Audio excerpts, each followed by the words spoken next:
Hello there.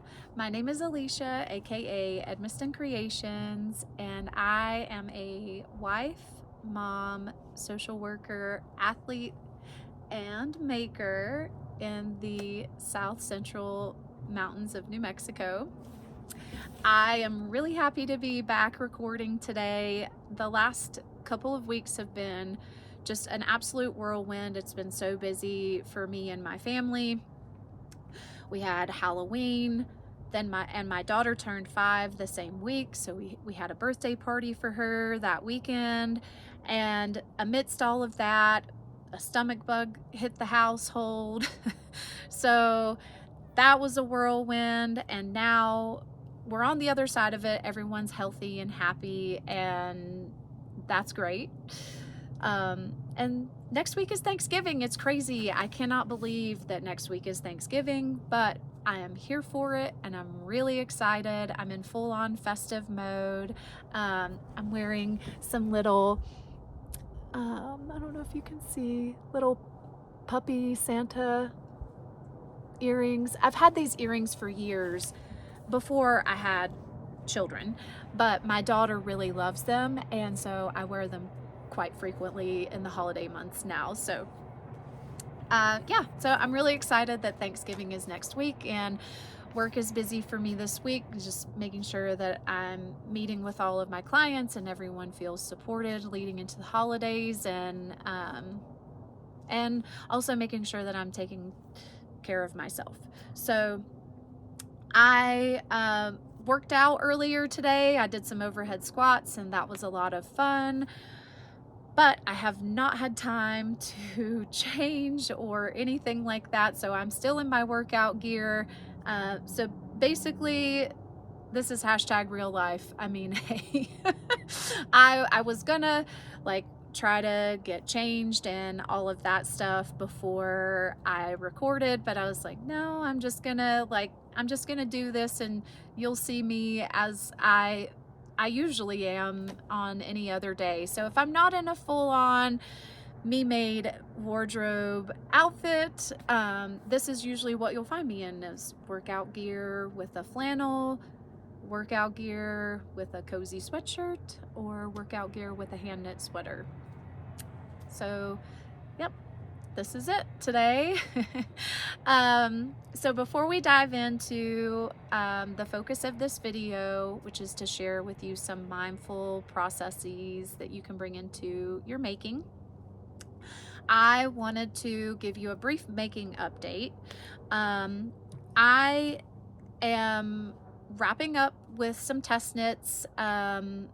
The release dates should be coming soon for those items, and so I will talk more about those projects whenever they're released, and so look for future episodes that will cover those makes and the things that I sew to go along with them. But for today, I wanted to talk about the tessellated sock knitting challenge that is coming up for next week. So every year, Andrea Mowry hosts a sock knitting challenge over Thanksgiving weekend, and last year I was so disappointed I wasn't able to join in because I had overcommitted myself. Look, I learned from my own mistakes and my experience, so here we are. I was determined after last year and feeling disappointed that I had overcommitted to test knitting, so I couldn't join in the sock challenge. I was just like, I am not doing this again to myself next year. So I made sure that I held boundaries and created space where I would be able to join in the sock challenge this year, and the pattern is for tessellated socks. So here is my tessellated sock. So far, I have one. I did cheat a little bit and cast it on early, but I only worked on these for like a day and a half. Here's my colors. So the main color that I'm using is Bear Paw Sock that I had in stash from Sock Squad 2022. The lighter purple is a Pentler sock by Farmer's Daughter Fibers. that I had from a sock subscription for the Love of Dolly subscription that she did. And then the fluff is evergreen Odang. All of it's Farmer's Daughter Fibers yarn, and I just love how it's coming out. I did size down to a size 1 needle, and I'm actually really enjoying. I typically will do everything I can to avoid magic loop in my making, but I honestly, for socks, I really enjoy magic loop. So, and I like the little dinky needles. It's fun. This is my first pair of socks that I will have ever knit for myself. I started a pair of bear paw socks for my husband last year in around Christmas, and then I never finished them, so they're languishing. I plan on picking up those socks and knitting socks for him and for my kids this year and the holidays. That's one of the slow down things. I want to be able to make each one of them a pair of socks. That's going to be their stocking stuffers from Mom. And so I'm really looking forward to that. But yeah, so this is going to be the actual first pair of socks that I make for myself and hopefully finish, because the sock challenge starts Wednesday the 22nd, and the idea is that you will then cast off on Monday the 27th. And I'm so excited to have these done, and I'm gonna wear the heck out of them whenever I finish. So yay! And I can't wait to see all the other color combinations for the tessellated socks. This is such a fun pattern to play with color, because you really can't go wrong with your color choices. You can do low contrast or high contrast, or cool tones, warm tones, bright colors, neutral colors. I mean, I haven't seen a color combo in the tessellated pattern that I don't like. I mean, really. I've seen a lot of tessellated vests and pullovers that have been posted on Instagram so far. So, yeah, I mean, I'm sure I'll, you know, I'm gonna make these, and I'll probably make another pair.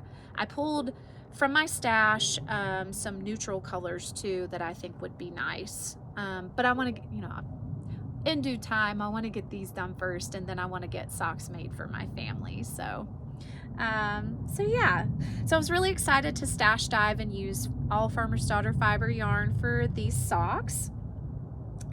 And, I have them housed in an eventide ice-dyed fabric bag made by Beautiful Sister. This is a collaboration bag that Danny from Black Mountain Yarn Shop did with Spin Cycle and Beautiful Sister, and it's a gorgeous bag, great to knit and walk with. It does have a little pocket inside,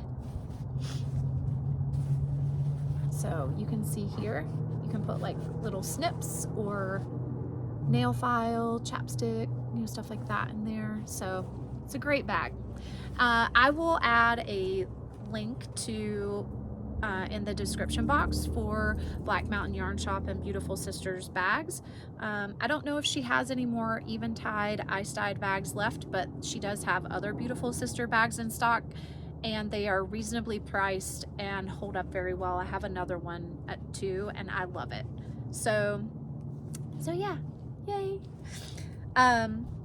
So I did want to mention that, you know, one of the main reasons why I'm super excited about the sock challenge this year is that the sock challenge is in partnership to support Sisters United. And Sisters United is a grassroots nonprofit organization that was started by Candace of the Farmer's Daughter Fibers in 2019. And since then, you know, initially she created this nonprofit to raise funds to support finding missing and murdered Indigenous women. And since then it's really grown, and they do all kinds of important work in the community. They have created a scholarship fund that they give to one Great Falls public school student each year, and they continue to create opportunities for Indigenous women and children in the community, as well as fund finding missing Indigenous people, and they fund healing programs for Indigenous people in their communities. And so, I mean, as a social worker, this work is near and dear to my heart. Candace is a wonderful advocate for Indigenous people, and she does a great job, I think, of bringing awareness and education of Indigenous populations into her work at Farmers Daughter Fibers as well. So I will also put a link to Sisters United's website in the description box, and please consider giving them a visit and donating. It's a nonprofit organization, so it is a tax-deductible donation if you choose to make one. And so, as well as that, percentages of the pattern sales for the tessellated socks and kits that are sold by Farmers Daughter Fibers and Spin Cycle Yarns, they're also donating percentages of what's sold to Sisters United. So I just think it's awesome. I'm really excited to be a part of, doing a sock knitting challenge, which is just going to be fun in general for me as a maker, but it's also supporting a much bigger cause that is, bringing good to the world. And so that makes my heart happy. And to me, that's really what the holidays are all about, and life in general, supporting one another and building each other up through relationship. So, hey, I hope that you, are going to join in the sock challenge. And if you're not able to this year, I totally get it, because I wasn't able to last year, but I hope you'll enjoy, cheering everyone on as they're making their socks.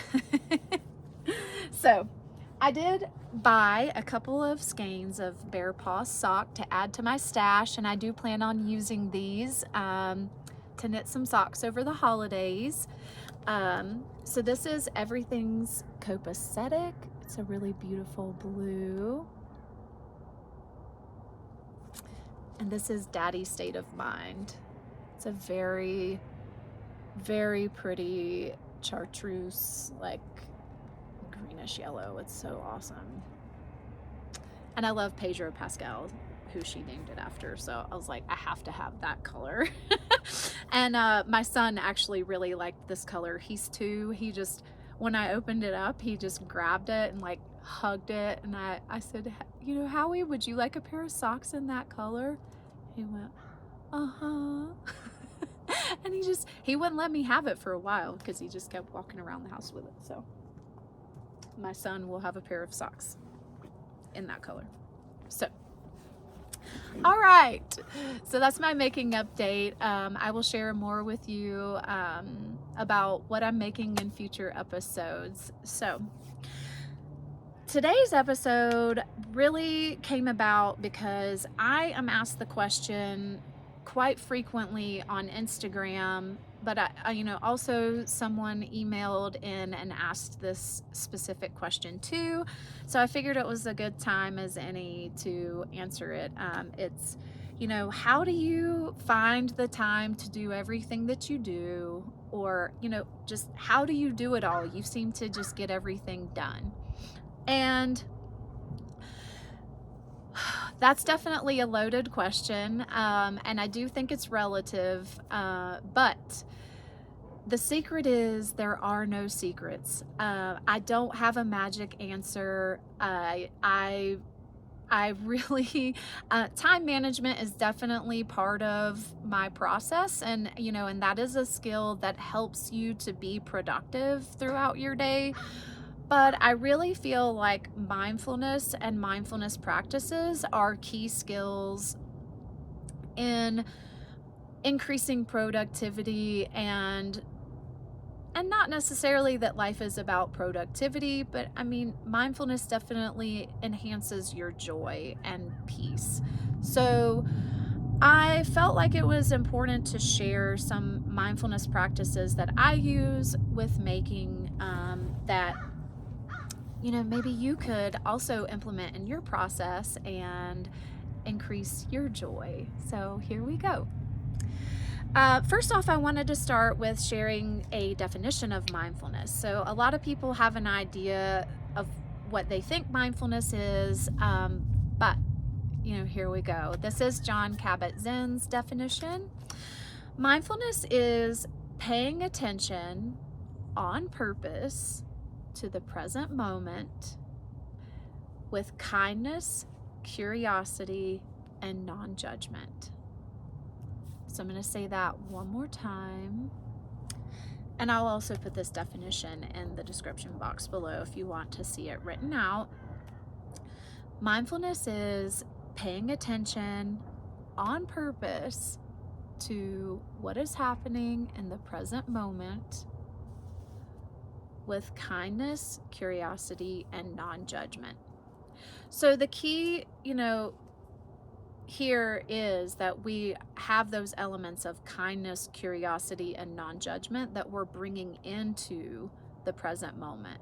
And we're building our awareness to what is happening now versus all the things that we're thinking about that may happen in the future, or dwelling on the things that have already happened in the past. So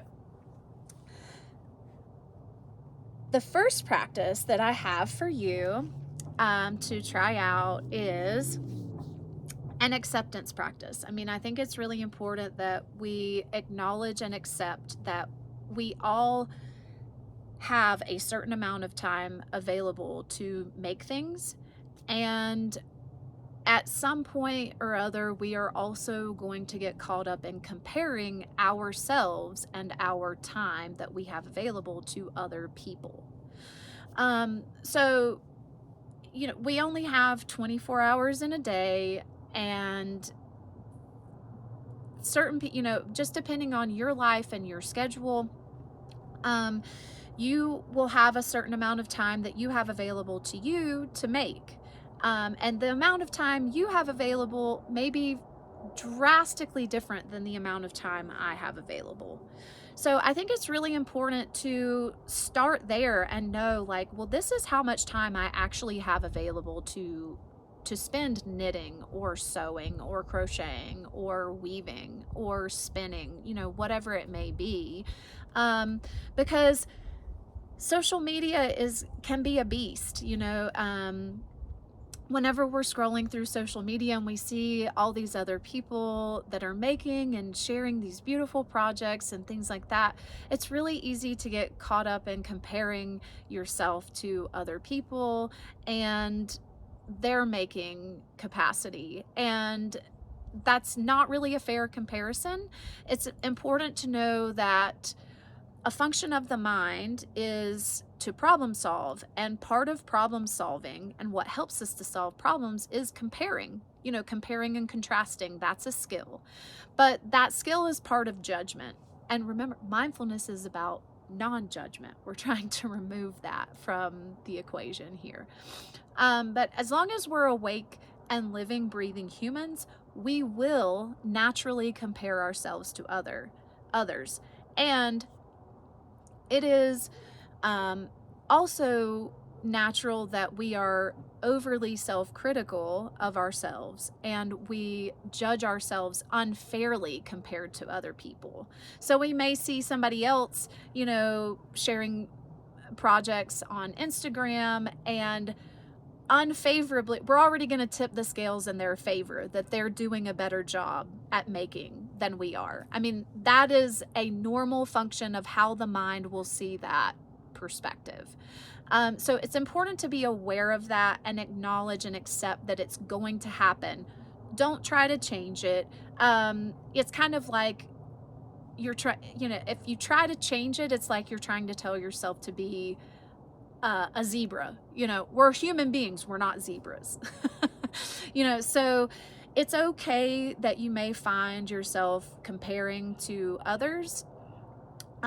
Be aware of it and accept that it is going to happen, and accept that you only have a certain amount of time to make things, depending on your responsibilities and life circumstances. So that's practice number one, just accepting that those two things are true.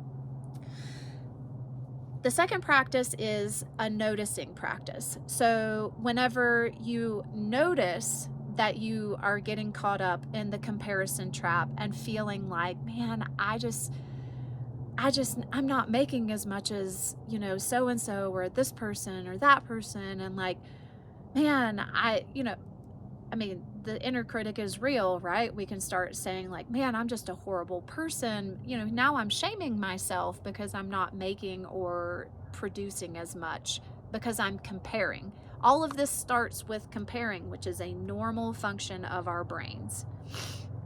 So what you want to do as a noticing practice is to catch yourself when you're in the comparison trap and name it. So notice that you're having these thoughts and that you're comparing, and then catch yourself and say, hey, I've caught myself in the comparison trap. So notice, name, and then we're going to go to neutralize by bringing ourselves back into the present moment and looking at the project that you're currently working on, stitch by stitch, and reconnect with your values and the joy of like why you started that project in the first place. So this process starts with noticing, naming, and as a neutralize, we're shifting our attention back to the present and reconnecting with our values as to why we began that make that we're working on in the first place. And center yourself there. So that's practice number 2. Give it a try. I promise you that it will help you to free yourself from the throes of the comparison trap. We're not trying to change, remember, we're not trying to change the fact that comparing happens. It's going to happen. We're trying to change our relationship with that comparison trap when it shows up and be aware that it's happening when it's happening, so we can take care of ourselves and mindfully come back to our here and now and what matters to us. So now we're moving on to the third practice, which is an acceptance and awareness practice, kind of a combination here. So I think it's really important that we accept that knitting is a slow craft. It's a slow process. Even if you're a quote unquote fast knitter and you're quite proficient at the skill of knitting, it's slow. It takes time. And I really think we need to do a better job as a community normalizing this. Like, it's okay. Knitting is a slow craft and it takes a long time. We don't whip things out in one day. It just doesn't happen. And I do think that there are a few knitters and Instagram influencers and makers that do really speak to the slowness of the craft of knitting. But it goes the same for any handmade things. Crocheting is slow. Sewing is a slow craft. That's why there is a slow fashion movement happening. And so, it's okay that it takes time to make things ourselves. So if we're going to accept and embrace the slowness of knitting or sewing or crocheting or spinning, then we also need to really take the time to bring awareness to the time it's going to take to make a project whenever we start it, or whenever we're in the process of making it. Maybe we've already started it, we're in the process of making it. We need to be aware and accept that because this is a slow craft that I'm doing, it's going to take me some time to finish it. And that's okay. I think we tend to, get, again, stuck into that comparison trap and feeling like we need to rush and hurry up and get things done. And like, why am I not finishing things? And, then we're shaming ourselves and beating ourselves up for a craft that's slow. And if we can accept that from the start and recognize, like, hey, I'm thinking that this should take me 2 weeks whenever it's really going to take me 6 or 8 weeks. Right there, I can free myself and liberate myself from all of those heavy feelings that I am creating on myself, these expectations that I should finish it faster. So I think that it's important to recognize that the time it takes to make a project is relative. I think it's relative to what I like to call your making capacity, and it's really important to be aware of your own personal making capacity and the key ingredients that go into what makes your making capacity. So your life circumstances influence your making capacity. So, are you changing jobs? Are you moving? Do you have a sick family member? Do you have a 5-year-old and a birthday party to prepare for? These are all life circumstances that will influence your making capacity at the time. Also, things like the time you have available in general, your consistency for making time, and also your speed and proficiency at the skill that you're doing. So, you know, a proficient knitter or a quote unquote fast knitter, their making capacity may be higher than someone who isn't as proficient. But it's the same with any skill or craft. It's the same with sewing. If you're a more proficient sewer, then you may be able to crank out more projects than someone else in a less amount of time. But proficiency is something that is built with consistency over time. It's not something magical. Like, people don't just wake up and become, be fast knitters or fast sewers or fast crocheters. You build that skill over time, and so that consistency in doing your craft, you will become more proficient. So these are all ingredients to think of when considering your own making capacity and when considering how much time it will take you to complete a certain project when you decide to start it. So for instance, if I'm going to start a sweater, a reasonable amount of time for me for a sweater, depending on gauge and the yarn weight and all of that. But in general, that's going to be about maybe 4 to 6 weeks of commitment for me. And for a cowl, maybe 2 to 3 weeks.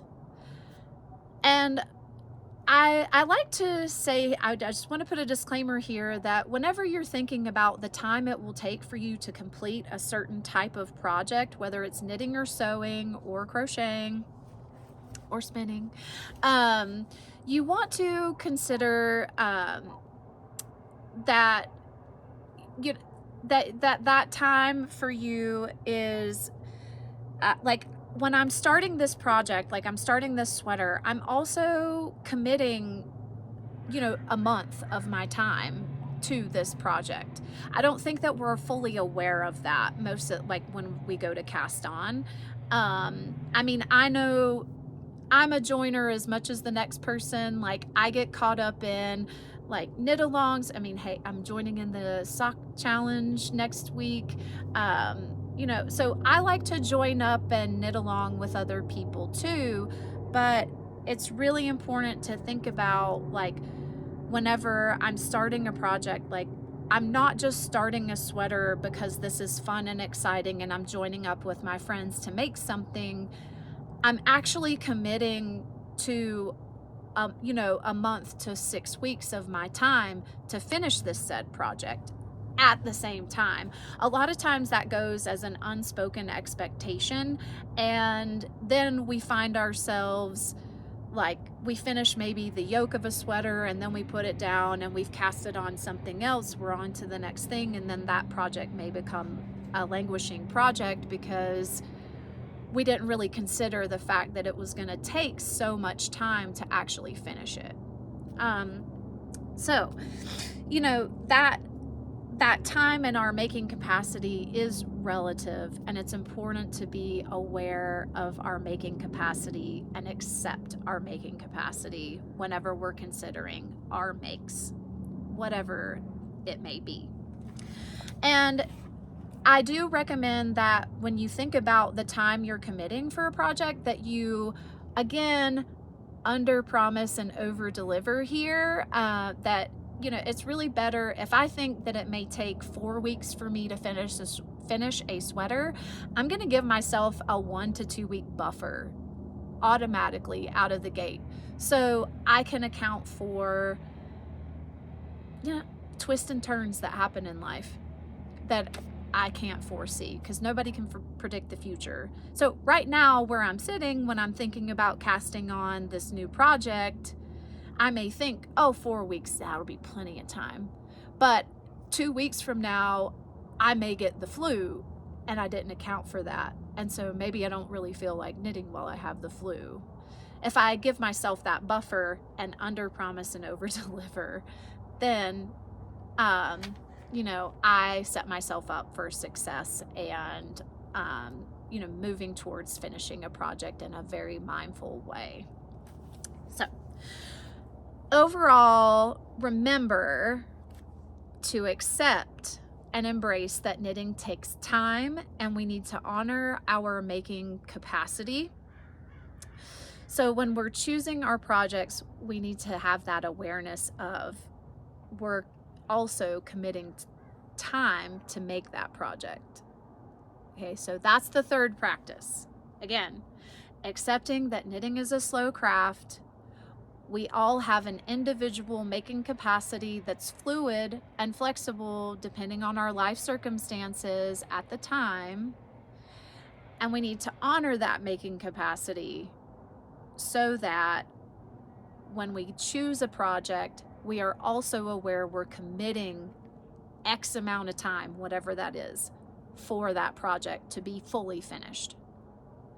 So, you know, you may find that, you know, like that finishing that project that you're choosing to start is not really important to you. I mean, that's okay too. So I want to just put that out there. You know, this mindfulness is about just being aware with curiosity, kindness, and non-judgment. So we're just trying to bring in this mindful aspect of being intentional with what we're making. Okay. The next mindfulness practice I have for you is a pause practice. So before casting on a new project, really taking the time to pause and ask yourself these questions. How much time do I have versus how much time will it take to make this project? Well, that kind of builds off of the third practice that we just talked about, but those are two really important questions to ask yourself before you cast something on. Then asking yourself, is this something I really want to make, truly deep down? Does it spark joy? You know, so, you know, again, sometimes we all get caught up in casting on what everybody else is making, you know, but it's really important to ask ourselves those questions is, you know, is this really important to me? We're connecting to our values here by asking these questions of, do I really want to make this, and does it spark joy? So that's a great pause practice before you even start a project. A pause practice that I recommend that you do while you're already in progress making something is to stop, breathe, and notice what's coming up for you. Notice what thoughts may be present, what feelings may be present for you, and don't try to change them at all. Just let them be there. And then after you've done that, proceed with what you're doing. So this is called, in mindfulness, it's called the stop practice, and I will write out the practice in the description box of the show notes for you.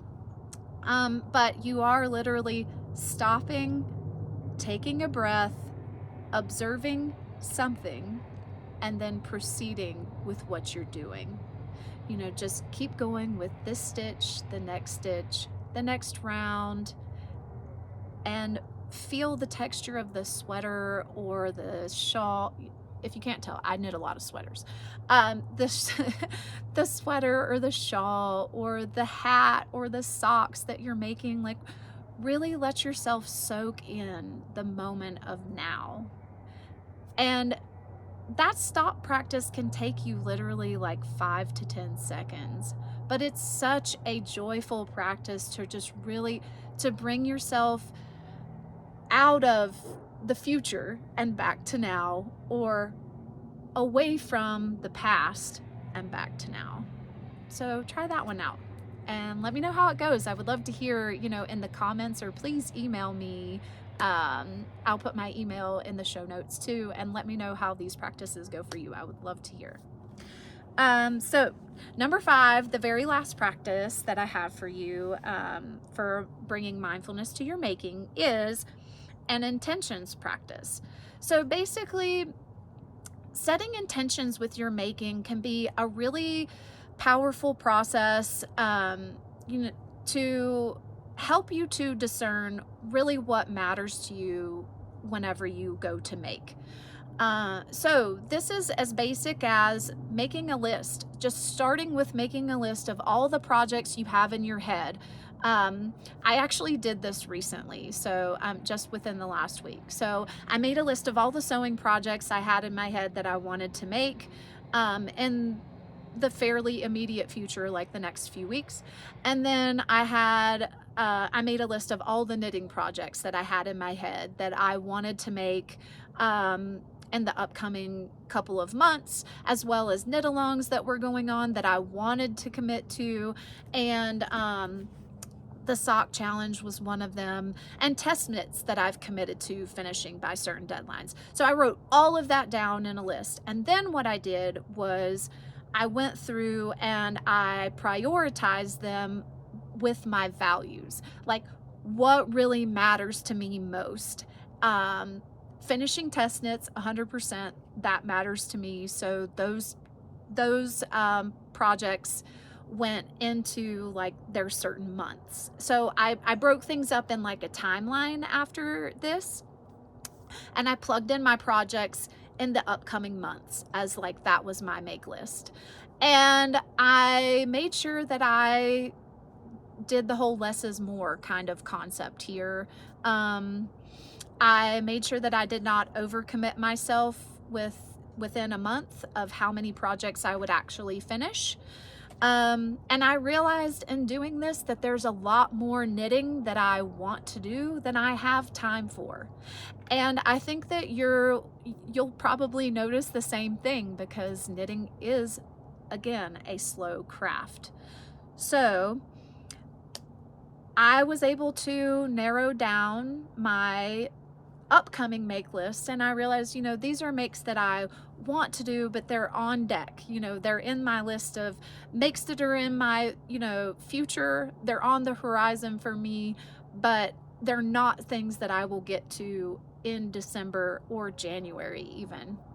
They're pushed to, and like, I want to make them, but I'm not sure when I'll get to them, sort of thing. And so they're there, they're there, and I'm not going to forget them because I can visually see them. And I think that that's the power of making this intentional list and breaking it up into time frames. This 5th practice is kind of a culmination of all of the 4 other practices combined, because you are accepting the slowness of knitting. You're being aware of the time that it takes to commit to make a certain project that you're choosing to make. You're being aware of your own making capacity and the time that you have to make. You're being aware of getting caught up in the comparison trap, and you're pausing before you start.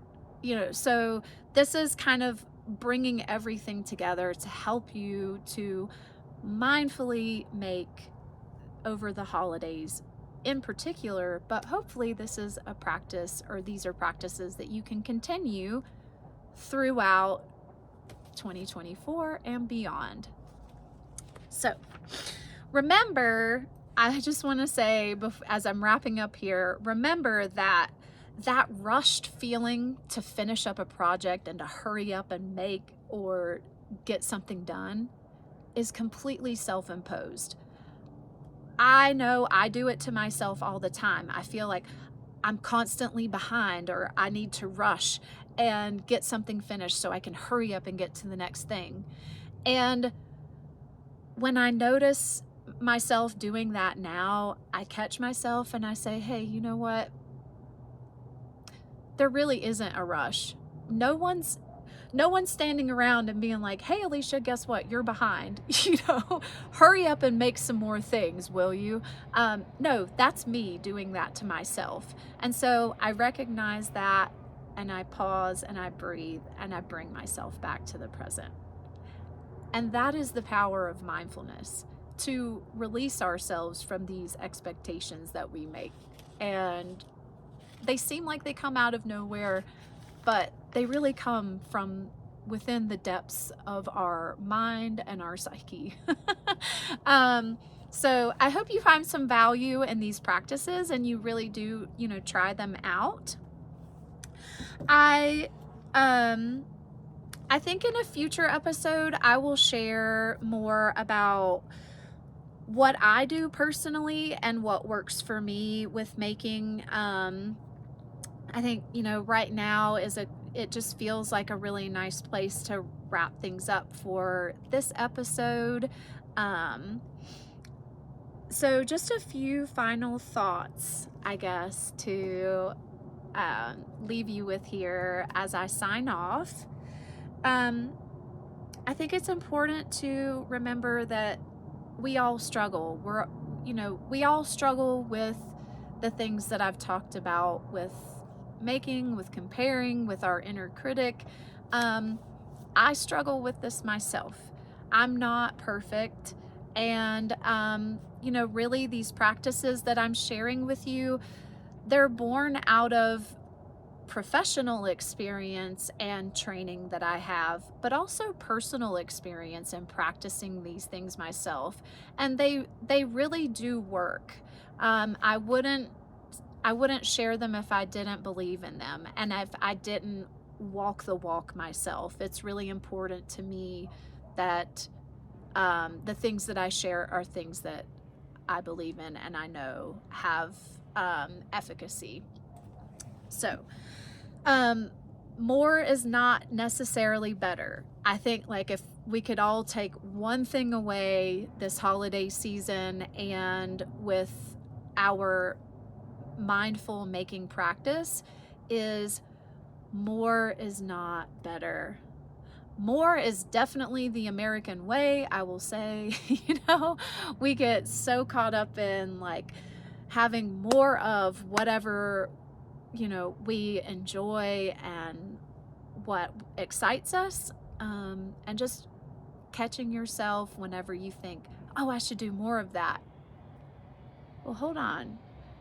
Maybe what you experienced was enough, and more would be fun or would feel nice, but maybe we can do more with less this holiday season.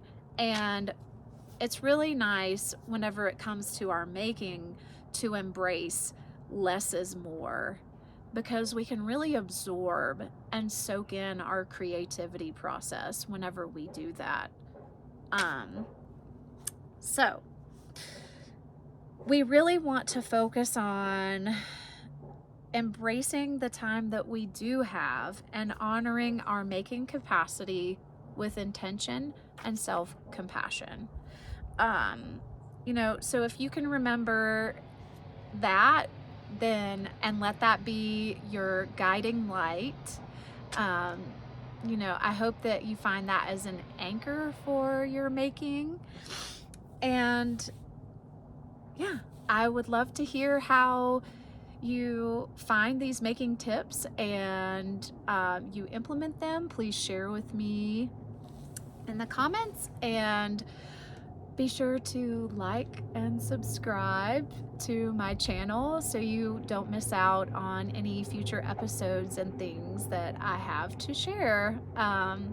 So until then,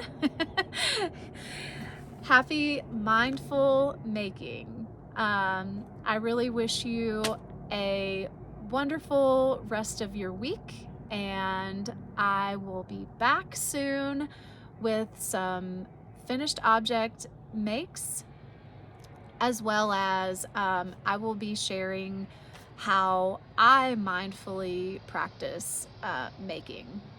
So until then, bye.